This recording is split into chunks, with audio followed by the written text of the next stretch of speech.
I am here to discuss the so-called flying saucers.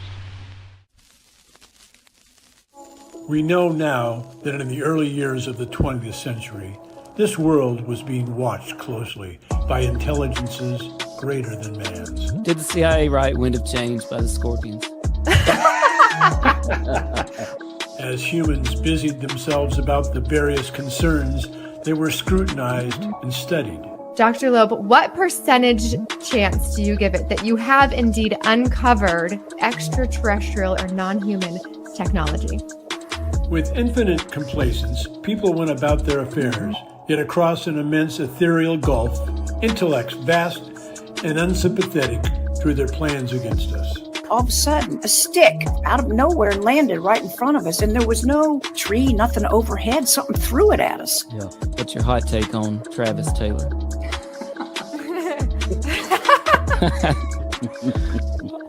I've got an exclusive for you guys if you want it about the Alaska. We do.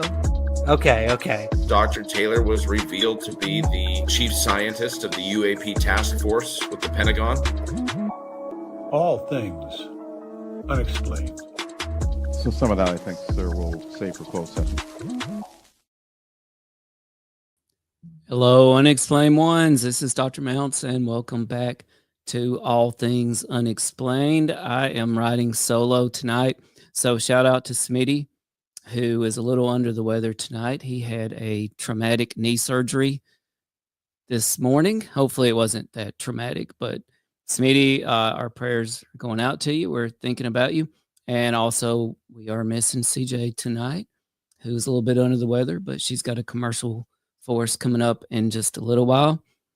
I want to welcome everybody in the chat all around the world that's tuning in to join us tonight. Please say hello in the chat. Let us know you're here. I want to get some of these comments up. Cat Daddy Steve is chiming in. Dragon Rose Linda, hello, says this should be a great show.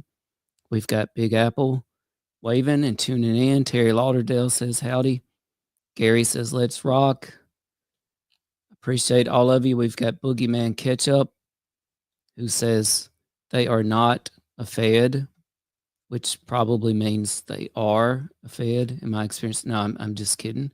Boogeyman. We've got Jeff in Ohio. We've got Crazy Potatoes here. Oh, we're so back.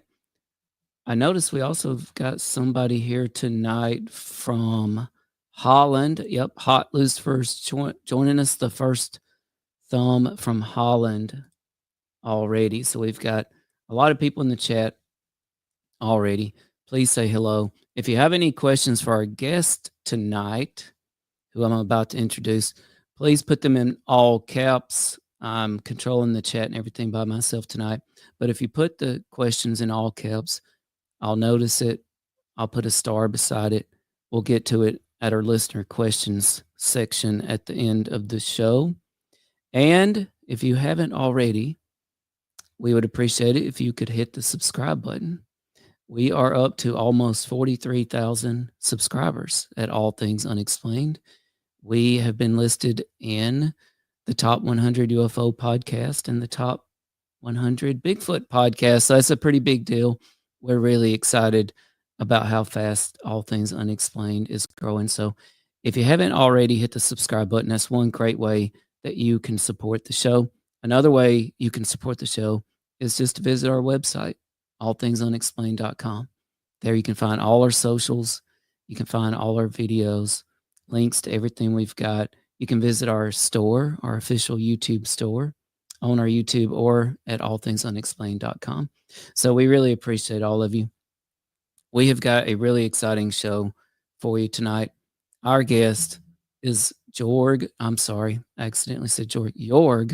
Arnu, founder of the legendary website DreamlandResort.com, widely considered the most comprehensive source of information on Area 51 and related Black projects. Joerg Arnu is a longtime Area 51 researcher, tech expert, and local advocate for transparency. In 2022, he made national headlines, whether he wanted to or not, after his home was raided by federal agents, an event that only deepened the mystery around the so-called non-existent base that we all know is out there and is called Area 51. Tonight, Joerg joins us live from Rachel, Nevada, to talk about Area 51, the FBI raid, Rachel, Nevada itself, which I think is endlessly fascinating, what it's really like living on the doorstep of America's most secret site. And plus, we may dive into a little bit of disinformation that's been in the news lately, including on the Wall Street Journal and the New York Post. So it's time to turn off the lights or turn them down a little anyway. Tune into the static and let's dive in with Joerg Arnu right after this commercial from CJ. All Things Unexplained is free to watch on YouTube and listen to wherever you get your podcasts. If you would like to support our show, you can visit our YouTube store. Additionally, you can find us on Venmo under All Things Unexplained. Be sure to check out our website, allthingsunexplained.com. All proceeds from the sales of Dr. Mounce's books on Amazon and Audible also go straight to our show. Sagic Nix in the chat says, where is Joerg? Joerg is with us tonight. Thank you for joining All Things Unexplained tonight, Joerg. We really appreciate you. Thank you very much for having me on the show. It's going to be a great show. I look forward to it. Oh, absolutely. And I will put these comments up. You will have to tell me if they're good comments or not. Sajic Nitch says, Guten Morgen, Joerg. Geb den Cockton? I'm not sure I said that right. He's telling me to go water my cactus. Oh, okay. I do have a lot of German followers on my channel. My channel is bilingual, English and German. Oh, excellent. I was born in Germany, so I do a lot of videos in German, and hence I have a lot of followers. Oh, that's Germany. Great. And friend of the show, 2020 Defense, Lee Starks joins us and says hello and enjoy tonight. And Lee, I wanted to ask you right off the bat, can you take us, because I just think you're such a fascinating person, can you take us back to the beginning? What got you in Rachel, Nevada, of all places? Well, let me take you back to the very beginning. Yes. It goes back to my to a little York, about 7 or 8 years old, fascinated with military aviation. There is a big air show in Hanover, Germany, where I grew up. And, little York standing there at the fence and watching in awe the displays of the military aircraft. Fast forward to little older York, coming to the United States and learning about Area 51 is a real place. You can go there and you can visit it. It's not only something in a science fiction movie. So I had to see it for myself. I came out here in late 1998 and visited the gates of Area 51. And here we have the perfect mix for me personally. Military aviation going on at the base, secrecy, mystery surrounding the base, and on top of all of that, I fell in love with the Nevada desert. So it was a perfect storm, and it was clear to me this is where I'm going to be spending a lot of time.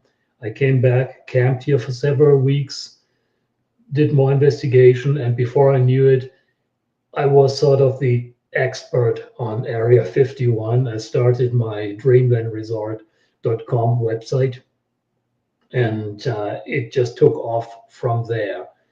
It ended up being that this is back in the late 1990s.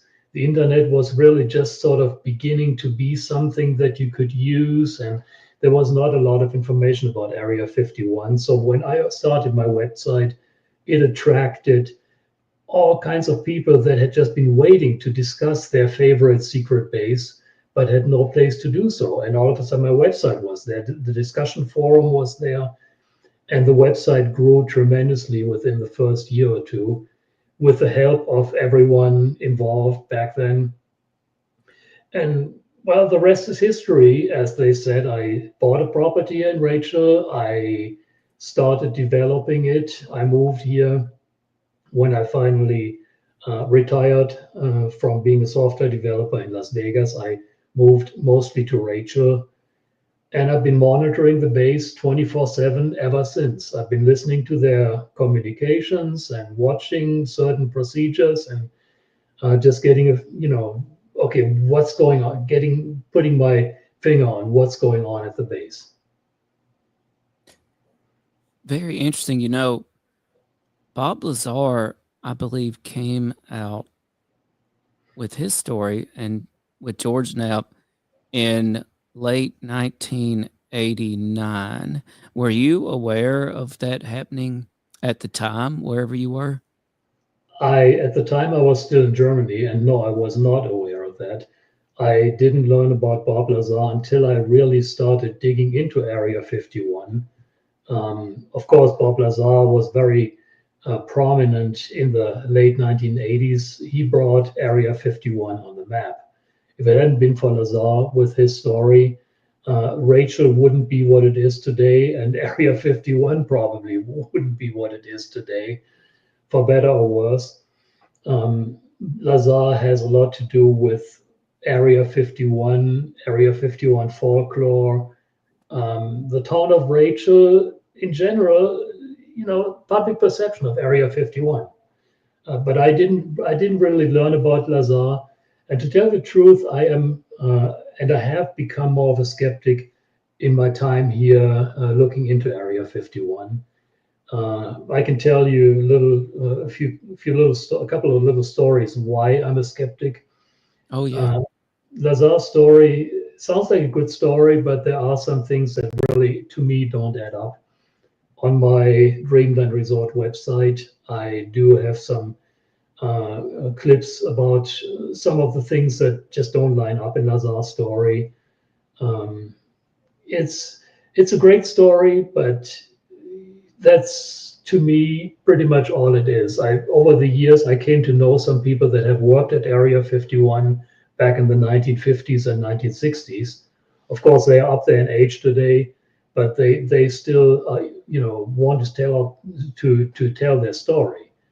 So I'm talking to these people, and they tell me, well, the UFO story has always been a great way of explaining away things that people might have seen. Like back in the 1950s, 1960s, you had these spy planes, reconnaissance planes. I think they like to hear a reconnaissance plane more than spy plane. They were flying high above regular passenger airliners, and the pilots of these airliners, they saw something flying high above them, and there was nothing supposed to be above them because this was all secret. All these spy planes were secret. So the pilots of these jet airliners, they reported mysterious aircraft flying high above them as UFOs or as something unknown. And then it became, well, okay, you saw a UFO. That just became the pretty much boilerplate explanation for anything that anybody sees that doesn't fit explanation. Right. I've had just very quickly, I've had an experience very early on here in my days camping in the area. where I'm camped at night and I'm looking at the night sky and I'm seeing this humongous disk hovering over me in the sky. And I'm like, what is this? A disk with orangish lights around the perimeter of it. What is this? It's all true. They are coming to get me now. Until I realize what I'm looking at is really military activity. There were so-called flares, basically very hot burning fireworks, if you will, that planes deploy to divert heat-seeking missiles. So, but to me, it looked like, the eye fills in the blanks or the brain fills in the blanks, and I saw this humongous disk for a split second hovering above me until I realized what it was. So, and I've heard other people talk about exactly the same, and they are convinced they saw a UFO, and who am I to say they didn't? All I can say is I have never seen anything that I couldn't explain after a little bit of giving it some thought. Right. And, you bring up an interesting point there. You had these flares and your mind filled in the gaps of what you were seeing and essentially made a UFO out of it. And this is an interesting point, this notion of public perception versus reality. Yeah. And what would be your best advice for people just going out and sky watching anywhere in terms of public perception or their own perceptions and preconceived notions versus the reality of what they may or may not be seeing? Well, my advice would be get educated on what you could expect to see. Like when people come out here, go to my website, go to dreamlandresort.com and read up on Area 51 before you come out here, so you know what to expect.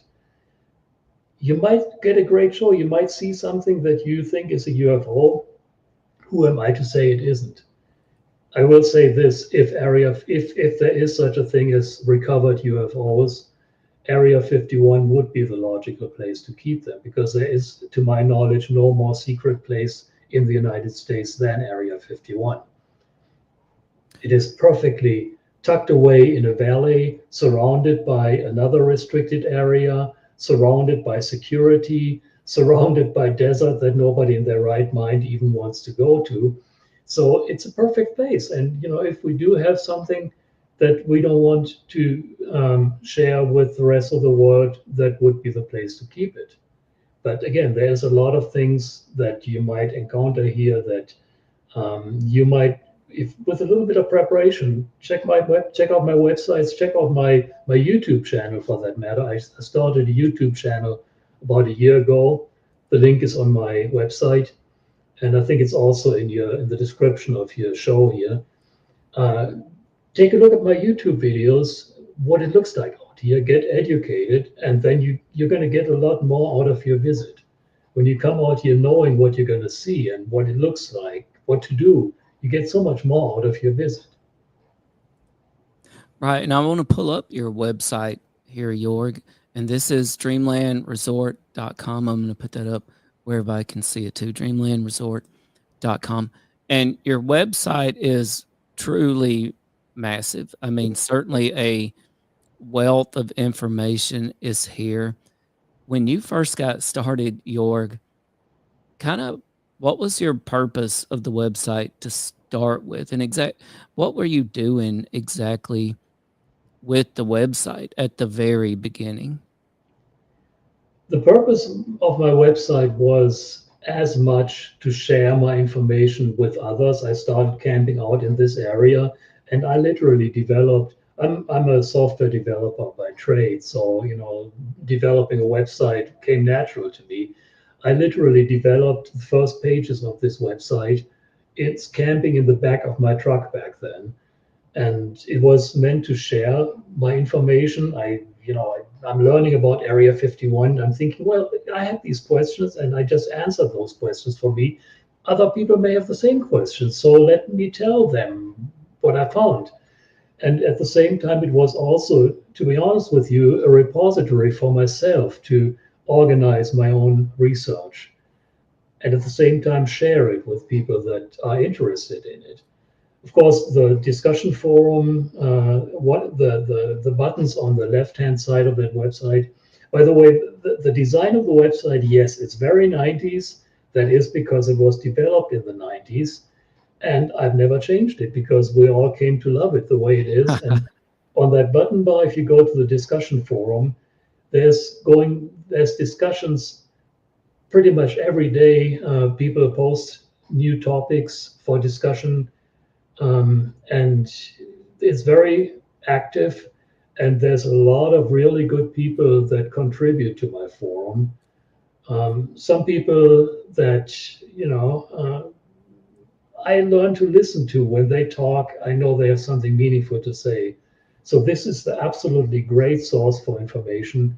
And people that have questions, no matter how specific your question is, or no matter how beginner level your question might be, post it in the forum, and somebody, if I don't get a chance, somebody will get back to you and will have an answer for you. So and the discussion forum is really just one of many sections of the website. Of course, the Area 51 section is a big thing, with satellite images and with actually a lot of photos. Right there, you can see actual photos of Area 51. Oh, yeah. Contrary to public belief, you can go up to a mountaintop and you can take pictures of Area 51. You need long lenses, good gear. These photos were taken from 26 miles away. Wow. But it's possible, with some preparation. People go up there and, you can see what's going on at Area 51. In this particular case, that was the one that you just had opened. That was actually a test flight of B2 over Area 51. This one, let me see what this is. Yeah, this is actually a really interesting, another interesting feature of Area 51. A rotating tower. They have a vertical tower that is, a number of stories tall, and the whole thing just rotates around its own axis. Why does it do that? In 20 years, we have not found a definitive answer to it. But you're talking about this tall, gray-looking structure? This tower, yeah, that tower. It was built in, I believe, in 2003, and in these photos, you can actually see that the photos were taken from the same vantage point, but the tower is in different orientations. So we prove in these photos, prove that the tower actually rotates. Why do they need a tower that rotates? And you see the B-21, the B-2 down below. That was actually flying over that range that day. So they were doing some radar measurements on the B-2 that day. And why are they doing that? The B-2 is a number of years old. Why are they flying that over the range? There's a lot of things over the years. I learned some of the procedures just by watching what's going on, by listening to their air traffic. The newest thing at Area 51 these days is, of course, testing of the B-21, the new bomber. And the very latest project is what is known as the Next Generation Air Dominance Project. That is a family of systems. That is a manned aircraft. Yeah, that's a video that I did about that rotating tower. And I proved in that video also that the tower rotates. So, when you look at, this is several Google Earth images, and when you look at a number of Google Earth images, you can see that the tower is sitting in the satellite photo in a different orientation. Yeah. So, and it's pretty amazing that this tower has been there for 20 some odd years, and nobody still to this day, it is still in use, but nobody knows exactly what it does. It has something to do with the radar range, but nobody really knows exactly what it does. And, I want to give a challenge to our folks in the chat, and we've got people from all around the world in the chat right now, including some folks I know with military experience. If anybody in the chat has any theories about what this rotating tower could be for, let us know. You never know. I mean, we may come up with some answers right here tonight. Joerg, how tall do you think this tower is? I'd have to look it up on my own website. That's why I have it. I believe it's 55 feet. It could be, I think it's right around 55 feet tall. I'd have to put it up on my website here. It is quite tall. It is a pretty tall structure. The 2001 obelisk, yeah. Yeah. It's a very tall tower, and the resolution, when you look at it from Google Earth, I mean from Tikaboo, where these photos were taken from, the resolution is not quite good enough to really see what is on the sides of it. It looks like there may be some panels, some dishes, something along those lines mounted to the sides of it. But why does it need to rotate? What is it doing when it rotates? What is it tracking? There's, after 25 years of watching Area 51, there's still a lot of mysteries for me. Oh yeah, that is so interesting. Somebody here, Terry Lauderdale, says maybe it's an amplifier that goes to 11. Maybe so. Terry did a great stunt a few weeks ago. He came out here. He plays in a band. He plays the guitar, and he actually played the guitar at the back gate of Area 51. He came out here, and we went out to the back gate of Area 51. There's a video of that on my website. It was a hoot. I mean, I don't know what the security thought. I hope they enjoyed the show.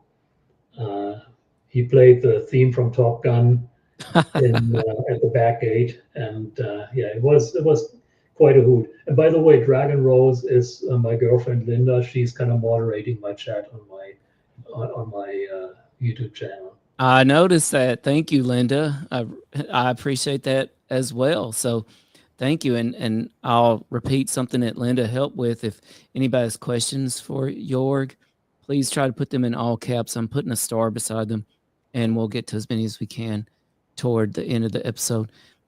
Speaking of these photographs, which are amazing and just shows what good equipment that you must have access to, Joerg, it's my understanding that there were maybe hills and mountains that you could get to the top of decades ago, perhaps near Rachel, that have since or been shut down, or the access limited now. Have you known that to be the case? Could you used to be able to get closer to Area 51 than you can now? That is absolutely correct. You were able to get very much closer to Area 51. And by the way, I don't want to take credit where credit is not due. I did not take those photos. One of the regulars on my website took those photos. Yes, getting back to the perimeter of Area 51, up until 1984, you could go right up to the border of Groom Lake. You could go right up to the north end of Groom Lake and look right over the dry lake bed and see Area 51 on the other side of the lake bed. Then in 1984, they extended the boundary to include much of the Groom mountain range and the mountain ranges around Area 51, so that you weren't able to look at Area 51 from close up anymore. But they missed two mountaintops. They missed the mountaintops known as Whitesides and Freedom Ridge, that you could still go up to and look at the base from 12 and 15 miles away. Then in 1995, they realized, hey, we got to do something about this. We got people coming up there and they're interfering with our tests and this and that. So they took these two mountaintops, they extended the boundary a little bit to include those two mountaintops. And now you have to go to Tikaboo Peak 26 miles away if you want to see Area 51. And you can imagine 26 miles of desert air, you have to have a really clear day to even see anything. And to make photos like these, you have to really be lucky to have an exceptionally clear day. And still, There is still concern at Area 51 to this day when there is a test going on and somebody's on Tikabo.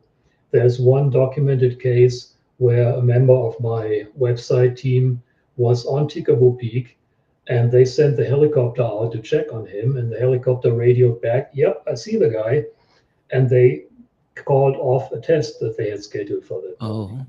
So even 26 miles away, they are still worried about people watching what's going on. That is wild. Well, you brought up some interesting terminology just now. And one of the things you said was Groom Lake. So I was wondering, Joerg, would you mind sort of defining what is Area 51? Because I feel like it's sort of a catch-all term now for a lot of different things that are happening around there. Yeah, well, Area 51 is the base itself. The name Area 51 was used in the 1950s and in the 1960s, actually. Today, the base itself is officially known as Air Force Test Center Detachment 3. That refers to the base itself, like Nellis Air Force Base, Edwards Air Force Base, and such. Groom Lake is the geographic feature that the base is located at. So Groom Dry Lake is a dry lake bed, and Area 51 is located at the south end of that dry lake bed. Groom Lake is the reason why Area 51 is there, because when they were looking for a test site to test the U-2 spy planes, the dry lake bed, it's flat as a mirror. It's a great natural landing field. So they saw this dry lake bed surrounded by mountaintops right next to an already restricted area. And they said, hey, this is a perfect location for a secret base. And yet, right over the hill, they had the whole infrastructure already in place in the Nevada test site to build the base. So that's the Groom Lake. Groom Lake is the original landing field of Area 51 before they even developed runways. And of course, the whole valley is known as Emigrant Valley. But, in the early days, Area 51 was known as Watertown, and it was known as Paradise Ranch. That was a joke that Lockheed Skunk Works leader Kelly Johnson came up with. He wanted to attract people. I mean, who in their right mind wants to work in the middle of the desert where it's 110 degrees in the summer and minus degrees in the winter? So he thought, hey, I'm going to call this thing Paradise Ranch. Who doesn't want to work in paradise? That's right. And I guess it worked. Exactly. And Joerg, you were telling me something before we went on the air tonight, and I'm blessed to be joined by Joerg Arnu, operator of the Dreamland Resort.com website, all about Area 51. And Joerg, you were telling me about these wildfires, and somebody in the chat mentioned this, so I think this would be a great time to bring it up. So XRichHX on YouTube says, just wondering how the wildfires are at the moment. So what's going on out there right now? It seems like all around us, we've had floods in Texas. We here at All Things Unexplained in our county was hit by catastrophic flooding the other night. I mean, it just seems like there's a lot going on. What's happening out there at Rachel? Well, first, let me say I'm sorry that you're affected by that. I mean, we're hearing about it. It's terrible. And what we are dealing with is nowhere near that level, but it is worrying here. So we actually have back-to-back wildfires here. There's a mountaintop called Mount Irish that is about 30 miles northeast of Rachel. And on, I think it was June 30th, a fire broke out at the base of Mount Irish, and it spread very quickly. We had very high winds, and we haven't had hardly any rain this entire year. So everything is super dry. And before they knew it, firefighters took a little too long to respond properly. If they would have just attacked it head on right away, they might have gotten a hold of it, but they didn't. So that fire spread to about 6,300 acres in size, which is a pretty good chunk of land. Forested land that burned. They finally got that under control, but for a couple of days, it was pretty frightening. The wind blew it right towards Rachel, and nobody gave us information. So we were like really left in the dark on how bad it was. Do we need to evacuate? And, that luckily that fire has been addressed and is 99% out now. But a new fire came up on 4th of July, actually, started inside the test site, about 15 miles northwest of Area 51, and about 20 some odd miles, 22 miles maybe from southwest of Rachel, in a forested mountainous region of the test site. Again, it was completely ignored. Oftentimes, when there's wildfires, they're often caused by a lightning strike, and sometimes the appropriate response is we'll just let it burn out. They said basically that's what they were planning on doing here. Basically, I've heard some. I'm not going to go into details where I have heard this, but I've heard that the Area 51 security pretty much just brushed it off. Don't worry about it. It doesn't affect us. It's going to blow itself out. Did I just drop out? No, I've still got you. Okay.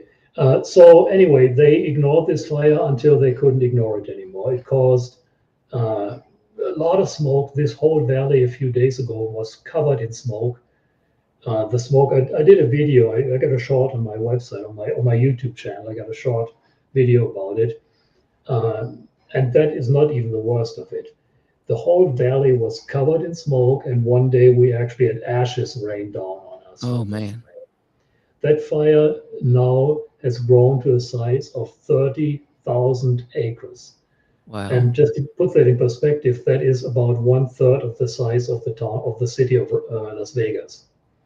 Wow. So imagine 1/3 of Las Vegas burning, and it's out of control. It's 0% contained, and there's actually some concern here in Rachel about the fallout from that fire. The fire is near areas that are radioactive, near the Nevada test site where they did nuke tests.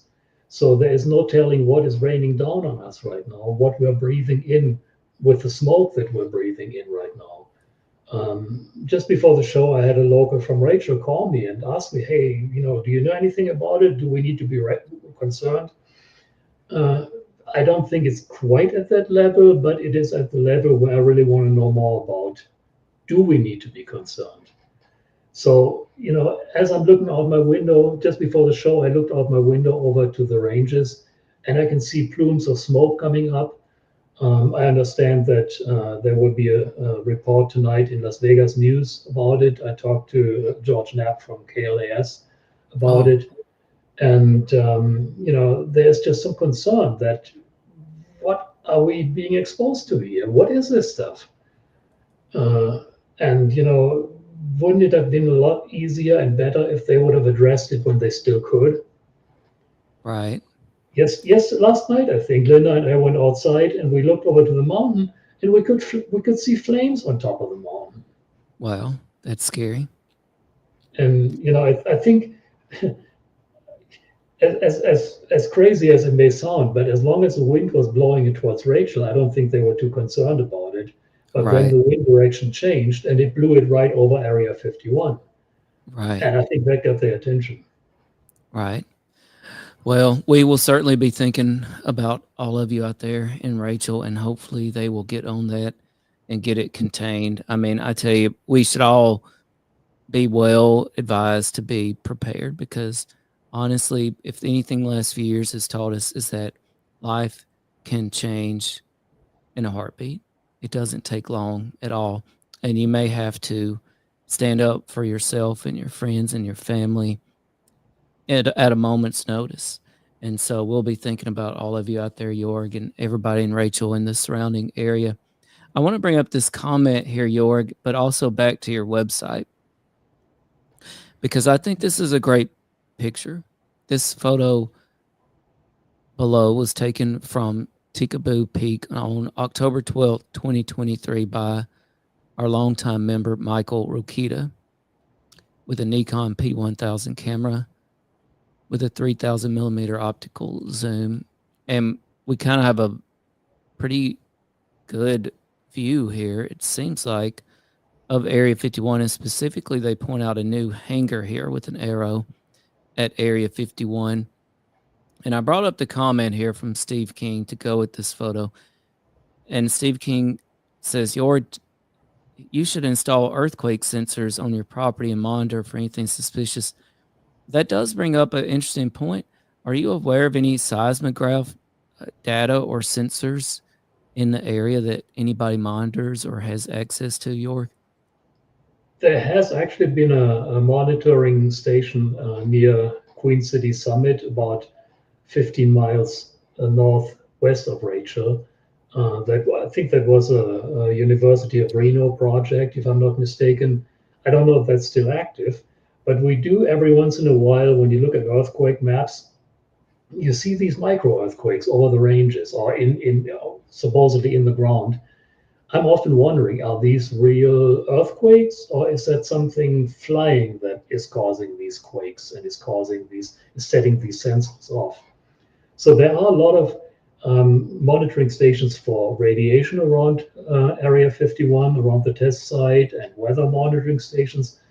I really don't know of a whole lot of seismic monitoring stations. So yeah, that might be interesting to put a monitoring station out there and see what is going on here. I don't think I've ever felt an earthquake here in Rachel, but I lived in San Francisco for a short period of time, and I have felt earthquakes there.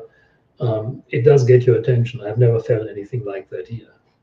Well, where CJ and I are located here at the All Things Unexplained studio in North Carolina, there is a very secretive facility just down the road from us, and it's an underground facility. And I'm not sure if I've ever heard this about Area 51, but I'm looking at this photograph, Joerg, and we see just a lot of these like plain Jane, stereotypical looking hangars, right? And it reminds me of things I've seen at this base near us. How do you think that there are portions of Area 51 that are underground? Maybe what we're seeing here on the surface is really just the tip of the iceberg. Well, let me tell you, they are building a new hangar at Area 51 every 2 years on average. A new big hangar, like the one that arrow is pointing to. So I'm not sure if there is underground facilities at Area 51. If you want to hide it from the public, just build a hangar around it. And when you look at satellite images of Area 51, you can really see how it has grown over the years, and how the base has expanded. I believe that for the most part, what they are trying to conceal is in hangars.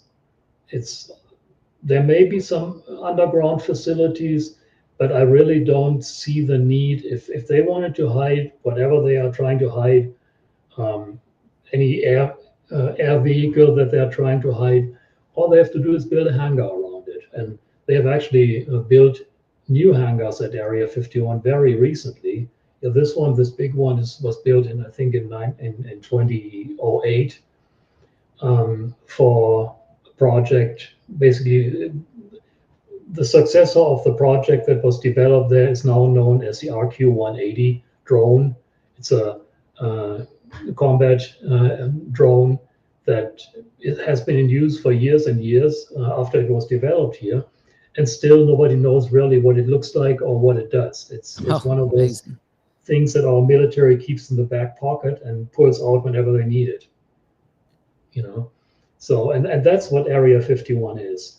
They develop things there in secrecy, in hangars, maybe underground, I don't know.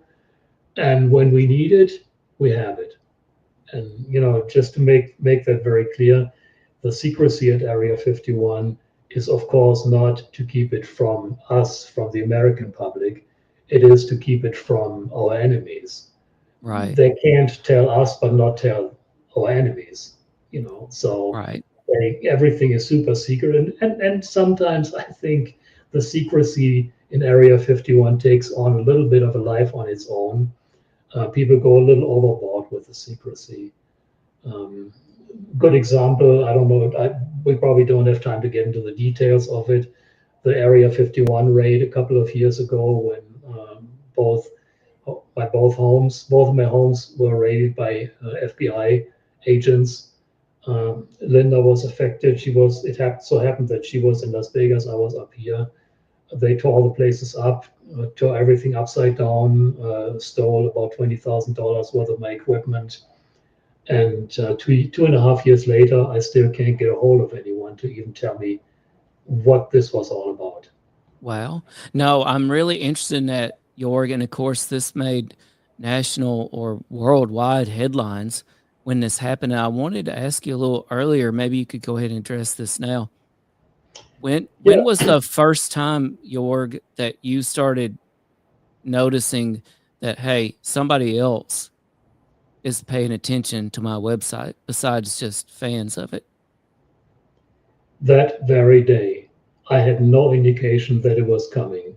Really? I have said so many times on my website, if ever I publish anything that shouldn't be out there, I would hope that somebody would let me know and I will take it down. Not a word, nothing, zero. And then that morning, it all came crashing down on us. My door was kicked in, my fence was broken down. They broke into my house. I'm still asleep. I'm waking up. I get up in my hallway. I'm staring at a riot shield, guns drawn, pointed at me, agents in full riot gear with helmets on and body armor and the whole 9 yards. And my first thing that came to my mind was, what are you guys doing in my house? Stupid question, but that was the first thing that came to my mind. Well, turn around, hands against the wall, handcuffed me, dragged me out of my house, shoved me into one of their vehicles, interrogated me, kind of implied that I had flown my drone into restricted space, which I never have, that I had encroached into the perimeter of Area 51, that I had breached the perimeter, which I never have. They lied to Linda. They told her I was on the run. The team that was in Las Vegas told her that I was on the run. Where could I be? To intimidate her and to get her to divulge some of our friends here in town. Where could you be? Where could I be? Maybe with a friend. So she gave them all the names of our friends. We have nothing to hide. We fully cooperated with the FBI. I think I was very nice about it. And once the agents realized that what they were led to believe wasn't the case, they relaxed a little bit and we actually started talking instead of a confrontation. They were led to believe that I'm this super hardened criminal. Thank you, Terry. Yes, I am a patriot. I am here by choice. I'm an American by choice.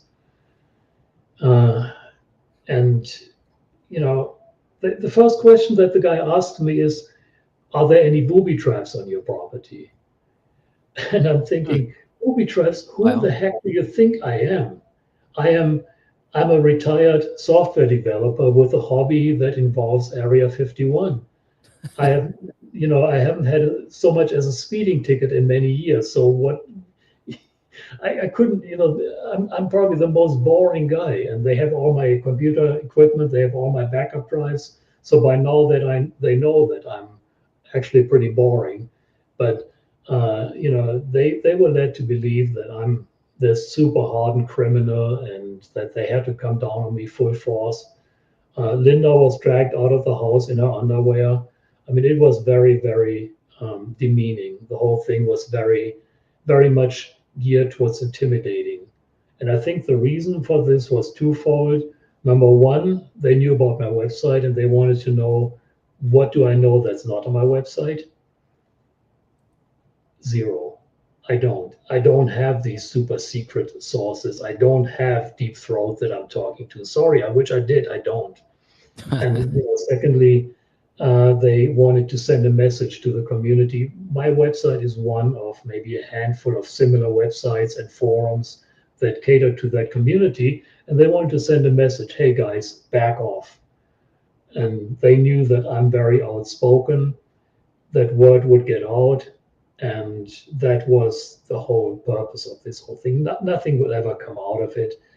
They haven't pressed charges in 2.5 years and they have nothing to go on. They won't press charges. So, I'm not too worried. I got to wait another 2.5 years until the statute of limitation expires. Then they're going to have to either give me my stuff back or press charges. Wow. So that is in the meantime, ridiculous. I'm out $20,000 worth of equipment. And actually, if somebody feels so inclined, I do have a GoFundMe page. It's linked to my Dreamland Resort page. If anybody would like to help us out financially, it is much appreciated.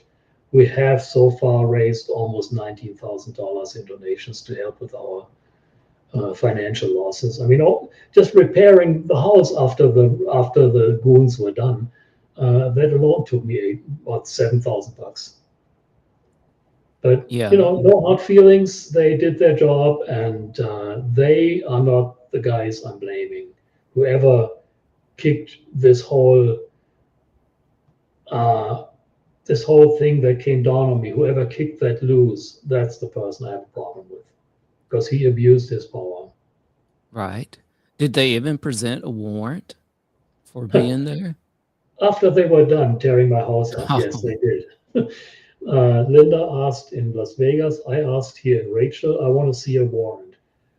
We're going to give you the warrant when this is over. So sure enough, when the whole thing was over, they handed me about 5 or 6 pages out of a 55-page warrant.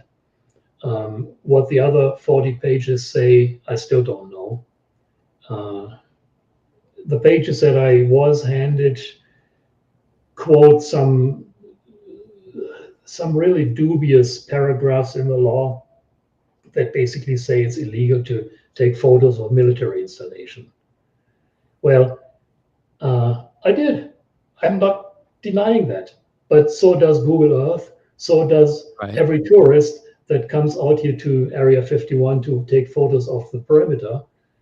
Are you going to prosecute all of those people? Are you going to go after Google Earth? Are you going to go after Bing Maps and whoever else has photos of Area 51 online? Right. And, I mean, the world is just such a different place now than it was, let's say, in the late 90s, for example. I mean, technology has exponentially increased our ability to monitor things. Not only that, but the general public's ability to communicate with each other and to be aware of their rights and their abilities and what they're allowed to do in terms of observing and documenting things while they're in public. I mean, that I feel like the general population is much more aware of these sorts of things. And Joerg, I think the irony here of this raid is that it really seems like it put a lot more attention on you and your website than probably was there before. Certainly did. Yes, absolutely. I mean, like you said earlier, it went national, and it brought a lot of attention to my website, and I'm not doing anything wrong. So I keep doing what I've been doing for the last 25 years. I have done nothing wrong. And if anybody has a problem with me, I said it before the raid, I'm saying it now. I would hope that they talk to me one-on-one and let me know what the problem is, and we can work it out. Right. And that's why I want to encourage everybody right now, check out Joerg's website, dreamlandresort.com. I've got it on the screen there.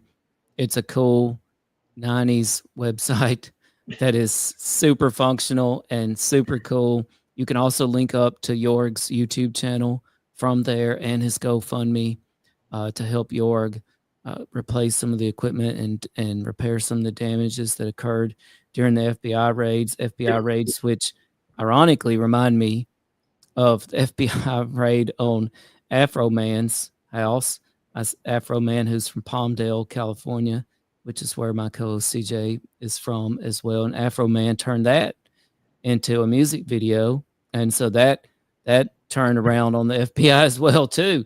So they just kind of got what they deserved there as well. Joerg, were you ever a fan of the X-Files? Absolutely, I was the biggest fan. I watched every episode. I have them all on DVD actually. Oh yeah, I was yeah. I can't tell you how many people I've spoken to that's around our age, and you ask them what got you into ufology or just the unexplained in general, and so often it goes back to the X-Files. And you know, your experience here with the FBI, though, it's like something straight out of the X-Files. Like it's almost, you would not have been surprised if you saw the smoking man hiding in the corner, you know, while they were doing the raid. Yeah, except the people doing the raid were not Mulder and Scully. No, they weren't. But yeah, and you know, I still I love the X-Files. It was a great show. A couple of episodes actually played right here in Rachel, and absolutely great show. It probably has something to do with my fascination for Area 51.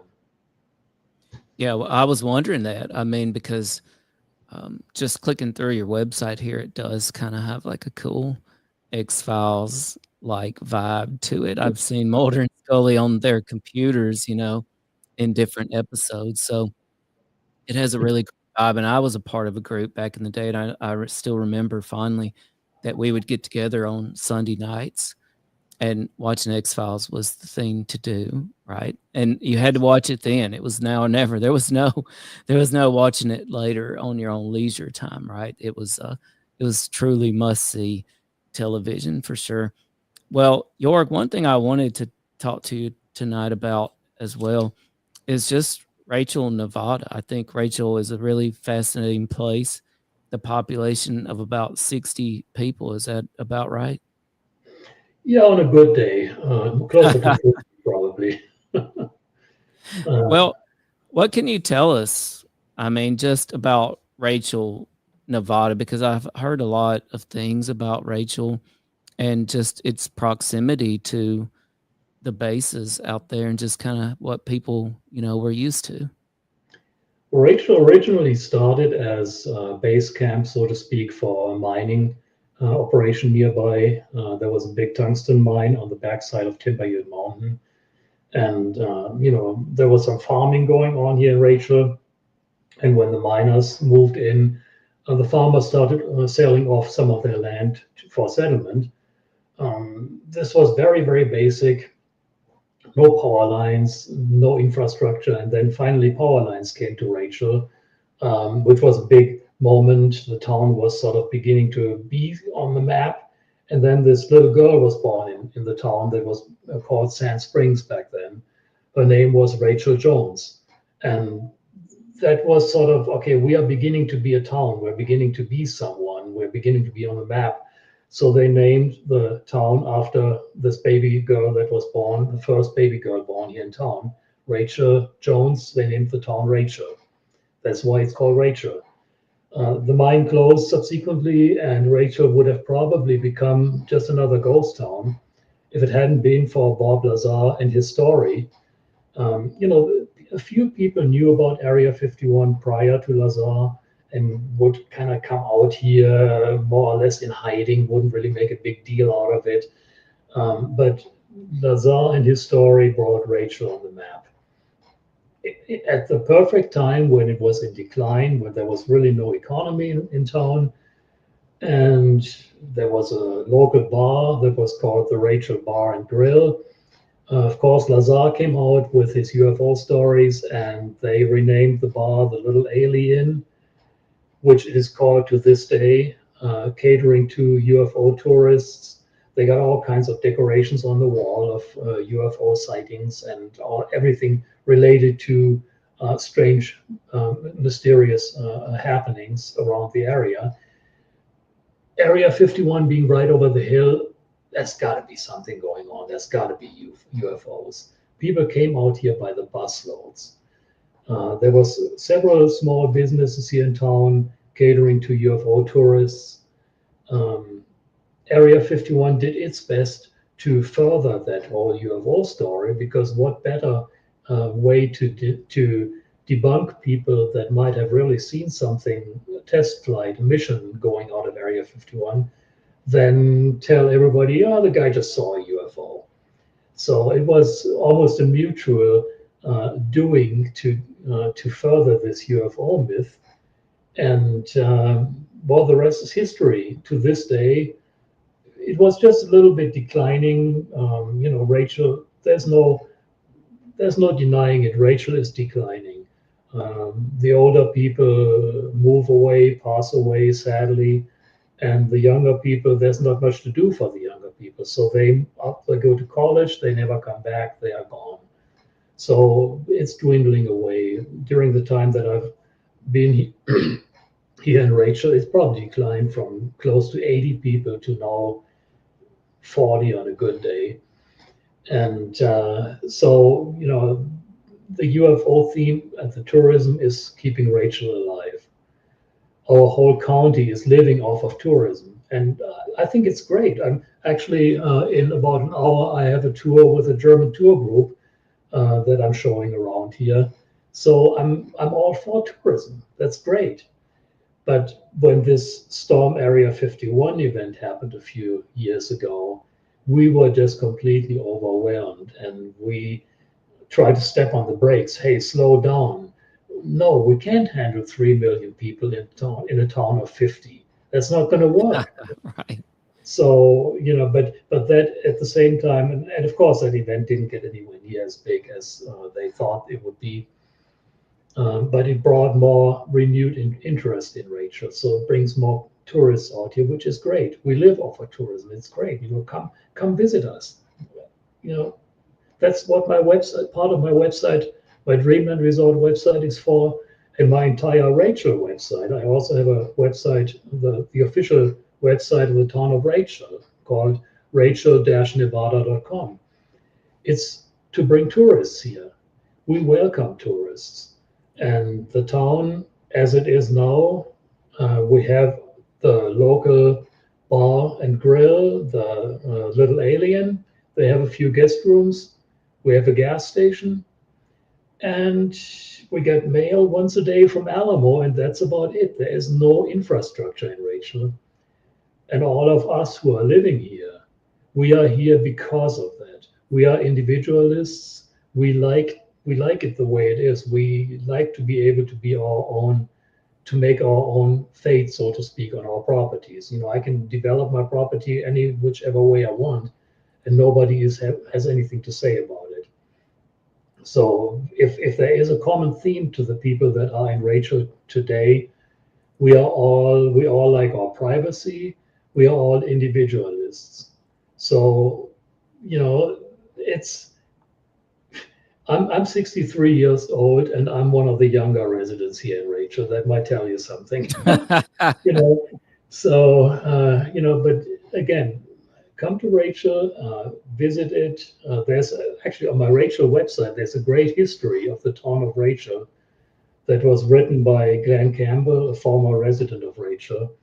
He did a phenomenal job putting the history together. And that's part of what I'm trying to do with that website. The history of Rachel is forgotten with the people that have lived here and move on or pass away. So on that website, I'm trying to chronicle the happenings in Rachel. And that's part of why this website is there. We have a photo album with some past events. But again, there's not any big events anymore because Rachel is declining and nobody really takes it upon themselves anymore to do something. We have a great group of friends, speaking for myself and our friends here. We get together, we solve the world's problems, as we always say, on the round table. And that's what Rachel is for me and for most of us. The tourists that come to Rachel will see the Little Alien. Sadly, they don't really experience the real Rachel, our Rachel. I wish they could, but at the same time, I can't handle dozens of tourists at my house every day. So, as much as I would like to show them how we live, I just can't. That's why I'm doing the videos on my YouTube channel. Right. I did one video of how do we live here, and actually, I'm just right now working on a video in German for my German fans of, okay, we are going shopping in Tonopah, and this is how this works. Just showing them the life here in Rachel. Well, Joerg, I want to give a shout out to one of your local organizations. I really appreciate this Rachel history. And I showed this part to CJ, and I told CJ, my co-host who couldn't join me tonight, that she should start a local chapter of MUMS, MUMS.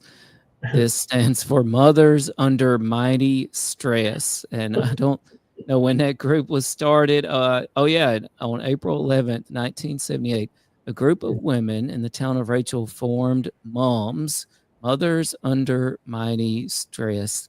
I think that is still a relevant organization to this day, maybe even more so. Yeah, that was before my time, but I know about it. And it was basically the women, okay, the guys were working in the mine, and the women were left to deal with finding housing and all the other things that need to be done in a community that is just developing. And yeah, they were stressed out. They didn't have TV, and that's where the TV repeater comes in. That article talks about.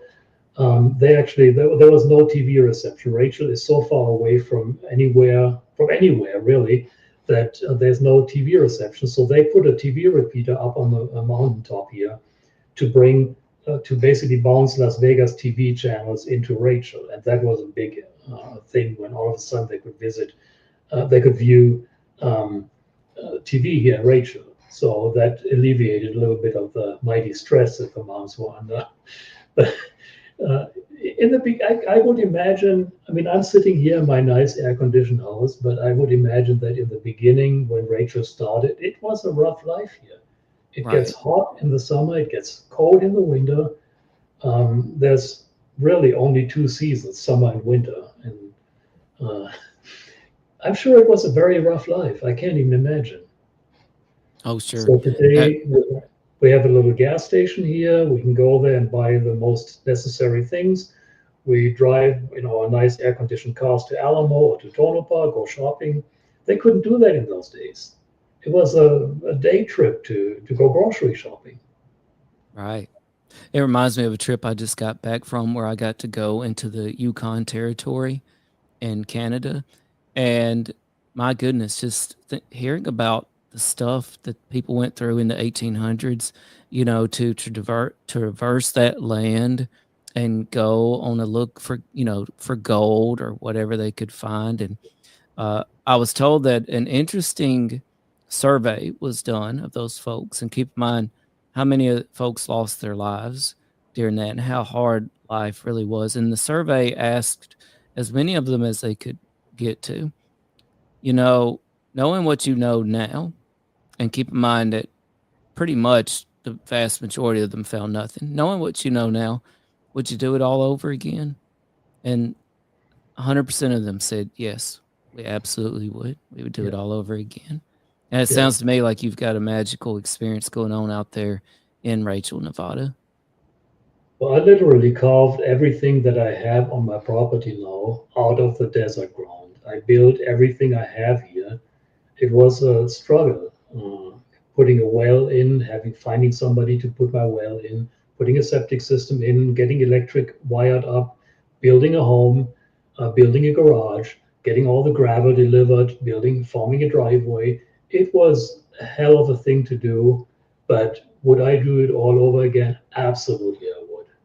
Not a doubt in my mind, I would. I enjoyed every minute of it, and now that it's mostly done, I'm enjoying every minute of that too. So that's good.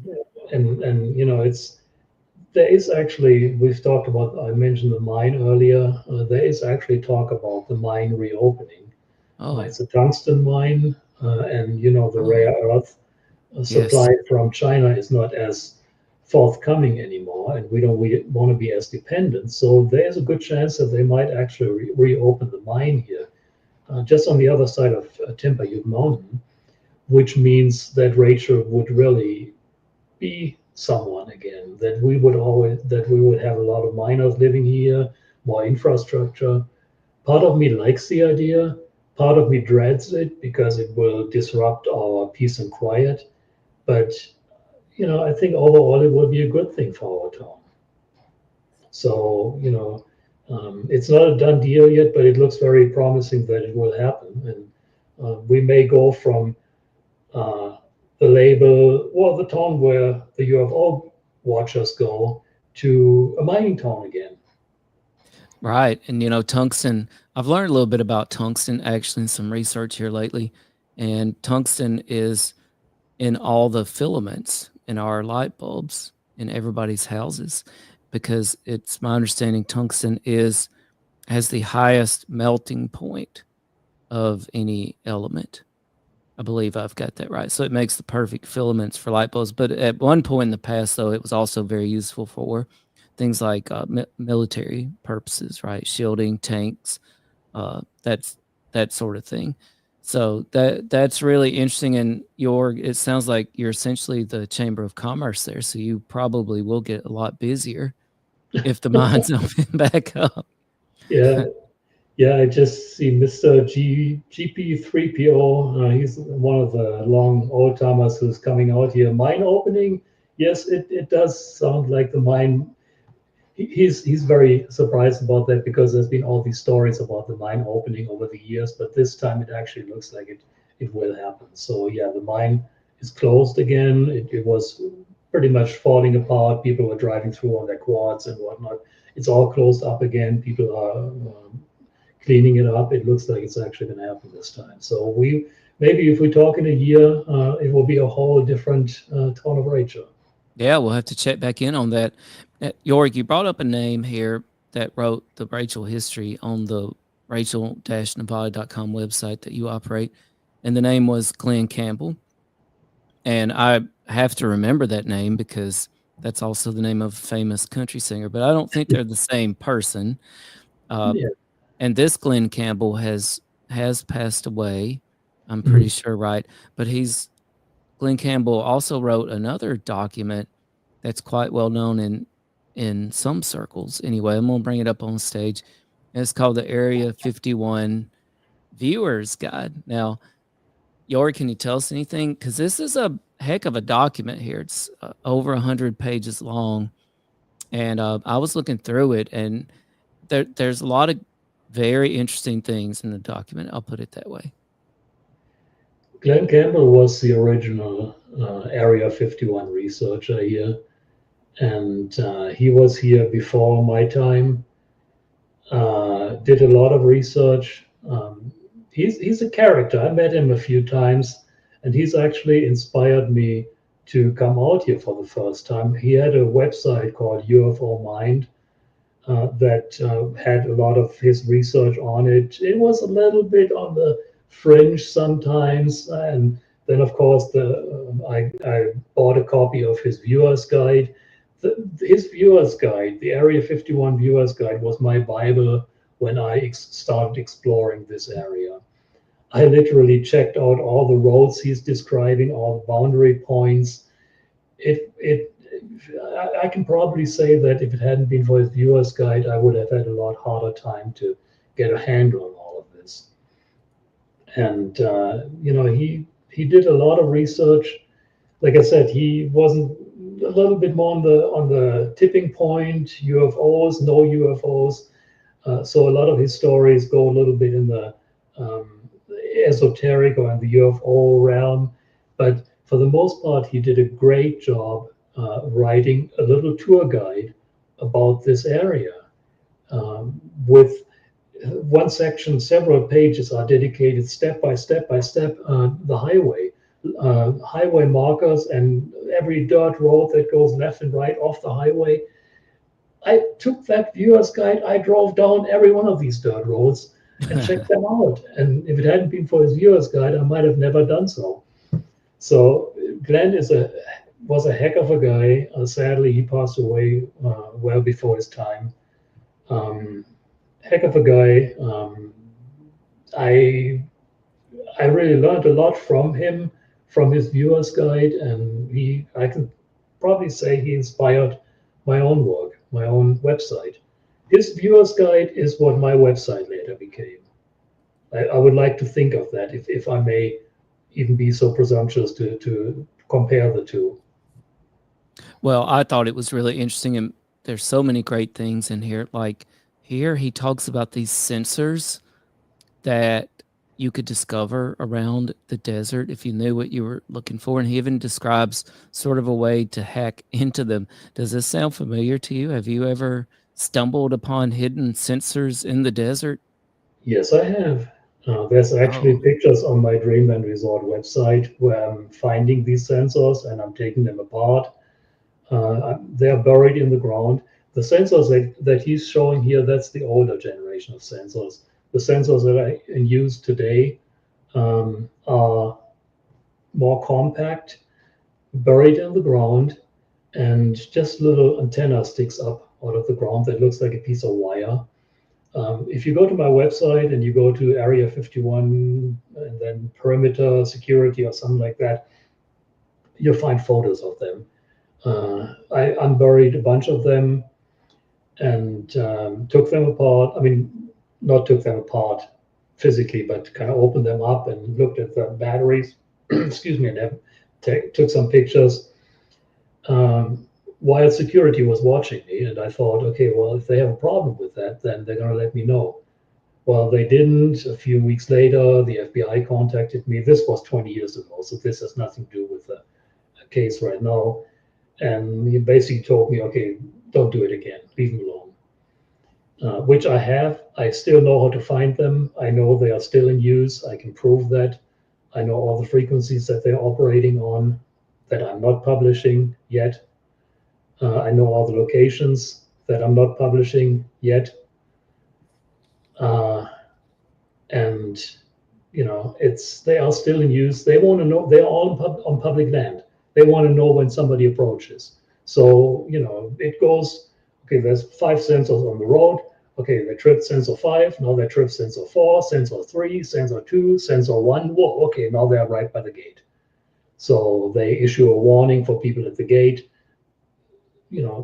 Stay away, stay inside, whatever. Don't do anything that you don't want people to see. And then you go back and trip those sensors in reverse order, and they know that you're leaving. Right. So, and those sensors are still in use today. And like I said, if I really wanted to, I could find them in no time. Wow. Very interesting. It makes you wonder, how much privacy is there in Rachel, Nevada? How much privacy is there anywhere? Well, that's true. Do you have any expectation of privacy when you're carrying your cell phone around with you? No. You know that they can listen to you on your cell phone, even if it's turned off. Oh, yes. So I have zero expectation of privacy here in Rachel or anywhere else on this planet. And quite frankly, if it keeps our country safe, I'm okay with it. Right. I have nothing to hide. And I'm glad you brought that up. And it's something I wanted to talk about real quick with you, Joerg, because it's been in the news here recently. And Glenn mentions about the little LN in his Area 51 viewer's guide. And he talks about some of the photographs up in the little LN, which is interesting because within the last few weeks, Joerg, there's been a couple of news stories. One was in the Wall Street Journal. It was called The Pentagon Disinformation That Fueled America's UFO Mythology by Shetman and Viswanathan. That came out on June 6th. And then about a week later, on June 11th, Stephen Greenstreet dropped a video on the New York Post. Pentagon created fake UFO evidence, promoted false alien stories. And honestly, this is kind of what led me to get in touch with you, Joerg, because I started digging into this, and there was one particular part of both of those stories that I thought was really fascinating, and it was the story about an Air Force colonel that was seeding fake UFO photographs at a local bar. And when you start digging into Area 51 and Rachel, Nevada, I mean, it seems clear that the bar that they're referring to is the Little L Inn. Mhm. And then I noticed in the Area 51 Viewer's Guide that Glenn does talk about photographs at the Little L Inn. And so disinformation has really been, at the tip of everybody's tongues with ufology here lately. So, you're right there at the heart of all this, Joerg. What is your take on the potential for not only disinformation with the military and ufology, but disinformation about disinformation? What is your take on all that? Just being there at the heart of everything. Well, real quick, I have committed to doing a tour in a few minutes. So unfortunately, in about 5 minutes, I'm more than happy to do another show if you like. Oh yeah, we would love to have you back. Any questions? And I apologize, we had run a little bit long, so I am sorry about that. I have a German tour that I need to meet the people in a few minutes here. But real quick, to that particular case, I know that there's a lot of pictures at the Little Alien, and this article kind of inferred that they were provided as disinformation. I honestly don't know where some of these photos came from. I can't rule it out. I don't think it was, like the article almost makes it sound like Joe Travis, who was the owner of the Little Alien. He passed away since, but that he was in cahoots with them and they did this in a nefarious way. Joe wasn't that type of guy. He was a heck of a guy, a joker.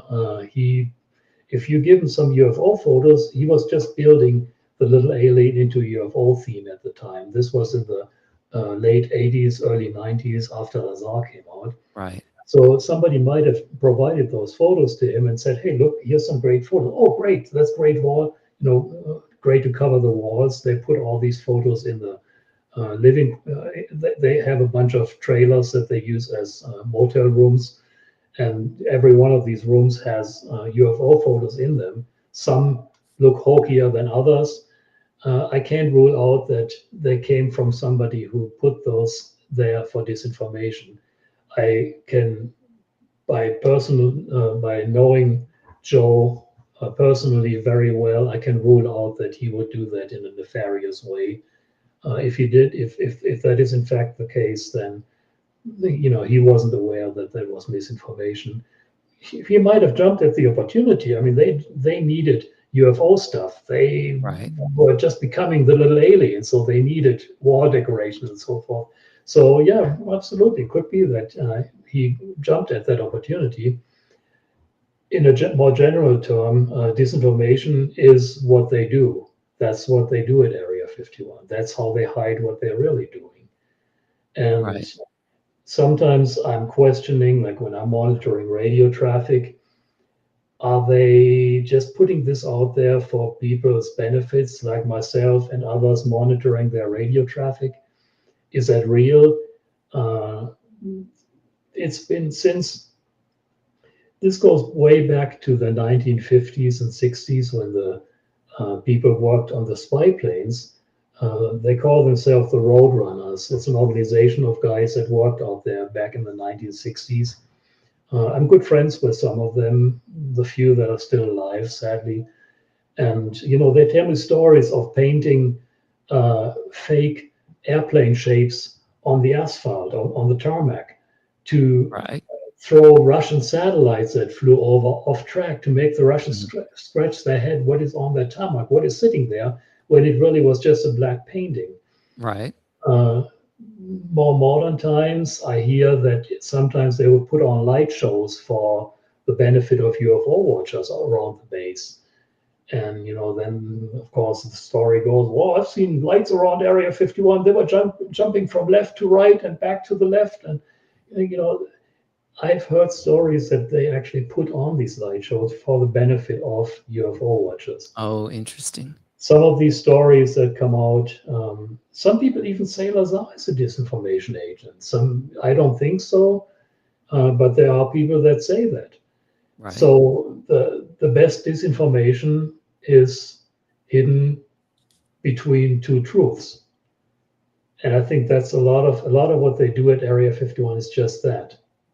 They give you a little bit and then they throw you off track with a little bit more, and you don't know what's real, what's not. I'm constantly questioning myself. Is that what I'm getting from the radio transmissions, what I'm seeing, what I'm hearing? Is it real or is it disinformation? I'm constantly doing that. Right. And it's good you have that approach, I think, just to, not take with a complete, kind of take it with a grain of salt what you're hearing. So I think that's the right approach for sure. Joerg, I'm going to give you the last word for tonight. I really appreciate you joining. I hope you'll come back and join us so we can address all these listener questions that people from all around the world had for us tonight. And I think we can just welcome you back on another time. But last word for tonight, Joerg, how can everybody get to your website, to your YouTube page? And do you have any thing going on, current projects that you want to tell people about? Well, thank you so much for having me on the show. I would love to do another episode. I'm sorry that I have to run today, but I really enjoyed it. I'm sorry that we didn't get to the questions in the chat. I'm going to do a live chat in the next week or so on my own YouTube channel, and I would invite everyone who didn't get their questions answered, come to my live chat. I'll post it in the next couple of days. I'll answer all your questions. Please come to my website, my YouTube channel. I have actually a couple of videos in the works. One video, I'm talking a lot about the trunking systems, about the radio systems here in the ranges, what I'm learning from that. And I have more ideas than I have time, but I'm working on it. Come to my YouTube channel. It's linked through my website, dreamlandresort.com. There's a little YouTube symbol. Click on that. That gets you to my YouTube. Check out my Facebook page. Check out rachelnevada.com. I'm wearing many hats, and I welcome feedback, from all these channels. I really enjoy doing these shows. I hope we can do another one in the near future. And in the meantime, I'm going to do a chat on my YouTube channel. I'm going to do something live stream. I'm going crazy right now. Things are a little bit busy here, but I'll get it done. And hopefully, I'd be more than honored to be on your show again. Well, thank you. I appreciate that. It's been a pleasure. You're really fascinating. Rachel, Nevada is really fascinating place. I hope I can see Area 51 myself one day. On behalf of Smitty and CJ, this is Dr. Mounts, and this has been All Things Unexplained. One thing we can all do, Joerg, is take a page out of your book and get off our screens for a little while. Go out and look up at the skies. See what is around us. Get out into the woods. Maybe go camping. Enjoy nature for a little while. We might not see a UFO. We might not spot a top secret military base. We might not find a Bigfoot, but we may find something even more important, and that is ourselves out there. So good night, everybody. We appreciate all of you. Thanks, Joerg. Thank you. I am here to discuss the so-called flying saucers. We know now that in the early years of the 20th century, this world was being watched closely by intelligences greater than man's. Did the CIA write Wind of Change by the Scorpions? As humans busied themselves about the various concerns, they were scrutinized and studied. Dr. Loeb, what percentage chance do you give it that you have indeed uncovered extraterrestrial or non-human technology?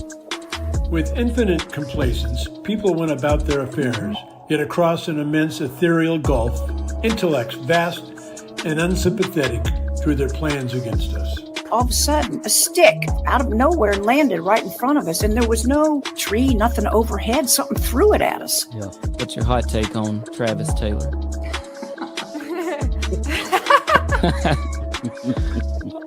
I've got an exclusive for you guys if you want it about the Alaska. We do. Okay. Dr. Taylor was revealed to be the chief scientist of the UAP task force with the Pentagon. All things unexplained. So some of that, I think, sir, will save for closed session.